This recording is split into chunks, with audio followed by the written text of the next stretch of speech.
cierta sensibilidad religiosa a lo político. La Constitución es importante, por cierto, en cualquier sociedad humana. Desde que existen las constituciones, es un fenómeno moderno. Moderno empieza en torno al 1600, empieza la idea de constitución, aunque toda historia tiene una prehistoria. En América Latina hemos tenido, la nuestra va a ser la número 253 desde 1809. Yo creo que eso dice un poco del problema. La del 25. La del 25 es producto de una discusión, pero sobre todo de un quiebre político, que fue la intervención militar del movimiento militar. Por una crisis del sistema, ¿estaba en crisis o no el sistema? Es cuestionable, pero en algún momento se produjo eso. Se produjo porque pasó mucho que los civiles empiezan a hacer llamados a los militares y los militares terminan interviniendo. Cierto que produjo lo que yo llamo la primera dictadura de desarrollo, en el sentido que su legitimación es la modernización, y con un tipo de gobierno semi-militar y semi-civil. La dictadura o el régimen de Ibáñez. Fue un régimen militar, pero no necesariamente un gobierno militar, hay que distinguir un poco en eso. Y Ibáñez consideraba que no había solución de continuidad entre él y lo que le seguiría, lo cual tiene algo, una pequeña cuota de realidad. Entonces, la idea era cómo cambiar los vicios que habían hundido o se creía que habían hundido al parlamentarismo. Esto que se censuraba a los gabinetes con una rapidez pasmosa, era evidentemente dejar ingobernable a un país. Había pasado, muchos aducían el ejemplo, por ejemplo, por citar un caso famoso, la Tercera República Francesa, que era así, y sin embargo Francia tiene un gran desarrollo económico bajo la Tercera República, porque la parte como el día a día del trabajo que tiene que hacer un gobierno o un Estado, lo hacían funcionarios permanentes. O lo mismo pasa en Inglaterra, que los funcionarios permanentes tienen una gran importancia. Se discutía ya también esta situación. Muchos dicen que eso no es bueno, pero es como una compensación. Aquí aparentemente no existió esa compensación. Y había una imagen de total desgobierno. Y los presidentes no tenían una autoridad real en el Parlamento. Pero fue sobre todo la intervención militar y la promesa de Arturo Alessandri de conseguir de renovar a Chile, que sacó la Constitución de 1925, que como todas las otras se consideraban, empezaron como reforma de la anterior. A partir de 1828, después viene la del 33 y la del 25, no hay gran diferencia entre ellas. No es una cosa de un mundo a otro, como entre la del 25 y la del 80 ya hay más, por lo menos en la versión original hay algo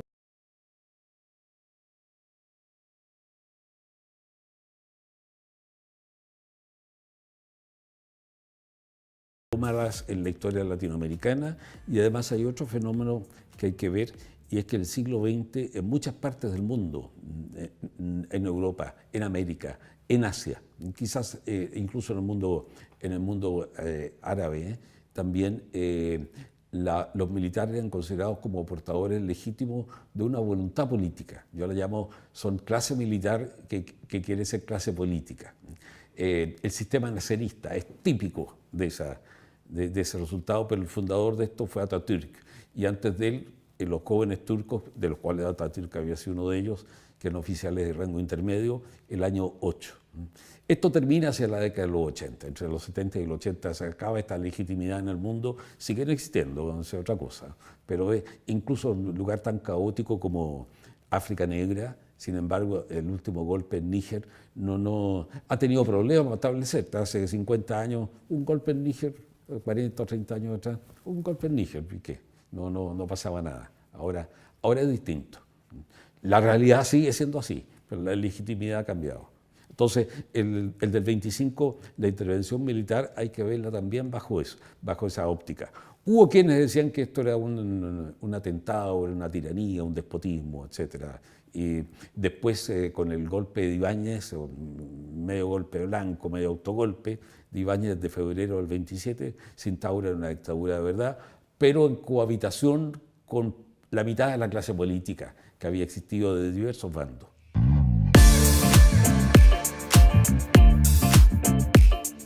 Ya.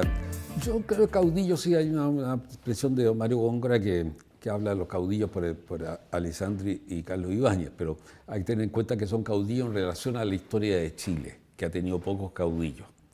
Los tuvo en la independencia, después no. Y ese es el mérito del sistema portaliano. Si es que lo que quería hoy hacer Portales, no, Portales murió, no sabemos. Pero es el mérito de haber dejado instituciones más importantes que caudillos. En Chile son instituciones.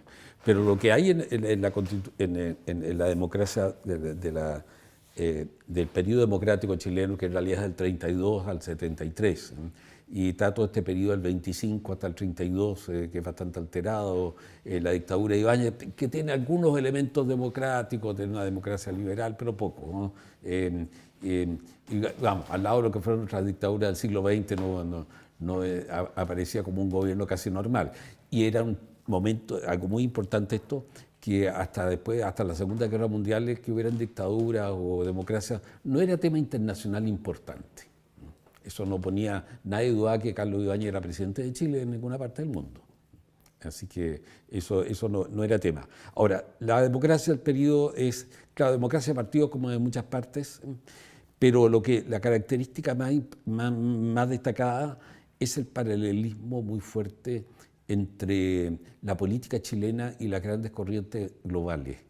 Se forman la derecha, y con el nombre ya de derecha abiertamente, partidos de centro, y una izquierda compuesta por dos almas. Una alma, llamemos socialdemócrata, pero bajo este título hay como muchos sentimientos, grupos nacionalistas de izquierda, socialdemócratas probablemente tales, hay gente como Oscar Schnake, que llegó a ser admirador del New Deal norteamericano, muy anticomunista. En el siglo XX hay un socialismo muy anticomunista en el mundo, eso es también un factor importante.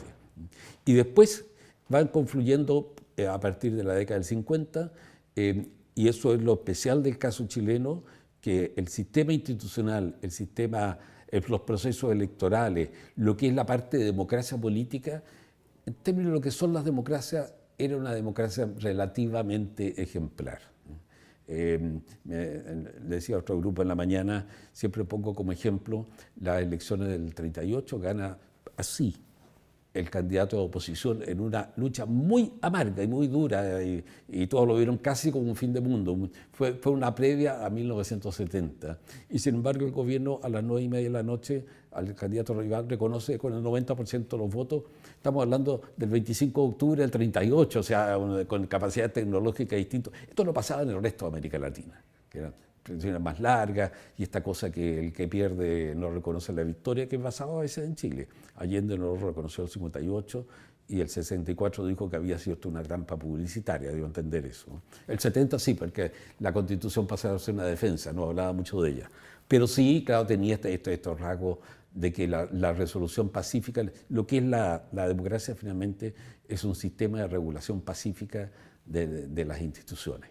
Y las competencias electorales es como la sustitución de las competencias físicas y militares, por decirlo así, la lucha de facciones. Entonces, la regulación de eso. En eso Chile llegó a ser importante, con buena participación electoral, bastante amplia, y relativamente tranquila. Se necesitan mucho en algunos momentos, pero uno mira globalmente, digamos, no es tan distinta a otras democracias en el mundo. Está el Seguro Obrero, está el 2 de abril. La exclusión de los comunistas es una discusión muy grande, eso, ¿no? Fue hecha por medios democráticos, pero perseguir a un grupo se terminan persiguiendo ideas, es inevitable eso. Y eso ni disminuyó el comunismo, pero tampoco lo fortaleció también. Y además fue 1 año y medio nomás, porque después fue una exclusión legal, pero una tolerancia práctica, y finalmente no fue más allá. Pero lo importante es que emergen en la década de 50 dos partidos marxistas y marxistas-leninistas con sus matices, y con el hecho como medio notable que, por ejemplo, a los extranjeros les cuesta entender esto, que el Partido Socialista haya sido más radicalizado que el Partido Comunista. Entonces, pero es un fenómeno chileno ese, que tiene que ver también con el entorno internacional y que esta izquierda marxista saca en su programa, saca y en su fuerza de su militancia, de sus organizaciones. La votación, por qué vota la gente por ese partido, ese es otro tema. Pero en su organización vive mucho de que el mundo marcha hacia el socialismo. ¿Y quién es el socialismo? Bueno, las grandes revoluciones. La Unión Soviética, China, por un momento los socialistas con la Yugoslavia de Tito, después con la revolución argelina, la guerra por la independencia, como toda la guerra también tuvo carácter de guerra civil. La guerra por la independencia de Argelia termina curiosamente siendo un régimen militar nomás hasta el día de hoy. Es básicamente un régimen fundado por militares, ahora tiene un aparato civil, pero el ejército sigue siendo la columna vertebral del sistema. Entonces, esa fue. Y la revolución cubana, que eso une a toda la izquierda de una manera, la ata y la vincula a una autoridad político-moral. No porque hayan sido marionetas de Castro, sino miraban a Castro como un ser superior. Los comunistas menos, porque miraban más a Moscú, pero al final del 70 se unifica ese sentimiento.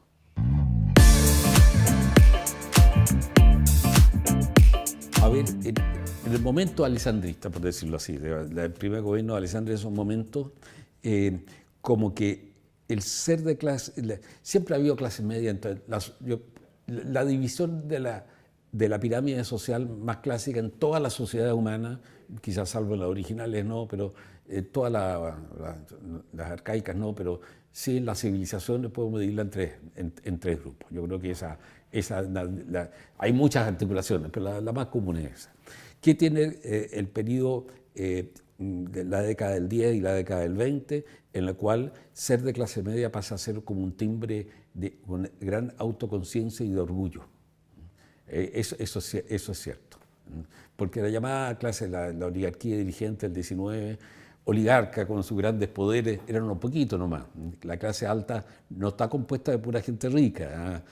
El concepto de clase es un concepto complejo que hay que analizarlo. ¿Sí? Es algo más amplio, es como un cierto campo de identificación, de relaciones directas, indirectas, etc.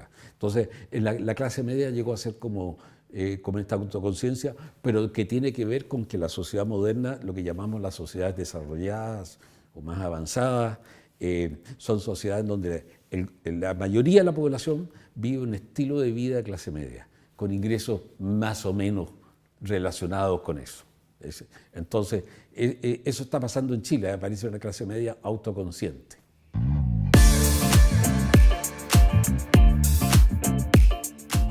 Las modificaciones políticas, a ver, más que institucionales, que no fueron tantas tampoco, ¿no? Pero hay algunas modificaciones constitucionales del año 70, unas que venían, una reforma del periodo final de Frey y otra por el Pacto de Garantía con la Unidad Popular. La principal transformación, bueno, es una revolución electoral en los 50, en la cual sube la izquierda marxista, los radicales van perdiendo fuerza y aparece la democracia cristiana, y la derecha tiene entre el 57 y el 65 un proceso de drástica reducción, hasta llegar a ser poco más, 10-12% del electorado. Entonces ahí culmina esa revolución electoral, que después se detiene, se modifica un poco, pero ha recogido ese impacto importante. Y después está el tema de que es propio a las democracias, la idea de la frustración con el sistema de gobierno. Algo pasa, algo que no sucede. Porque las democracias no crean la economía ni el desarrollo. No porque sea democrático se va a desarrollar, más ya se ha comprobado muchas veces. Podrá ayudar aquí, pero podrá obstaculizar allá. También es cierto. Pero lo que sí no está acompañado en cierta proporción por lo que podemos llamar el proceso económico de modernización económico-social. O sea, que el país económicamente tenga una economía moderna que alimenta el sistema. Creo que economía moderna ya nos metemos, sería largo hablar y yo no soy la persona más especializada para eso, precisamente. Y socialmente, sociedad de clase media. Pero eso estaba como detenido en Chile, avanzaba a paso de tortuga. Una alta conciencia política, una excitación política y poco desarrollo. Ese es un tema. Por eso el título de Aníbal Pinto es un caso de desarrollo frustrado, es tan famoso y tan relevante. Lo que él proponía no sé si era lo que era el camino, eso se podría discutir y ya había una discusión en esa época, pero el diagnóstico me parece adecuado y esa fue una patita coja, pero que hacía temblar todo el sistema y además existía una fuerza de decir, mire, esto tiene que cambiar, esto ya no da para más. Y eso entró mucho en el lenguaje, muy fuerte entre los 50 y los 60 y culmina con el triunfo de Salvador Allende, pero también comienza un sentimiento conservador, no el partido porque ese casi prácticamente desaparece, pero sí un sentimiento conservador y de preocupación por lo que pasa.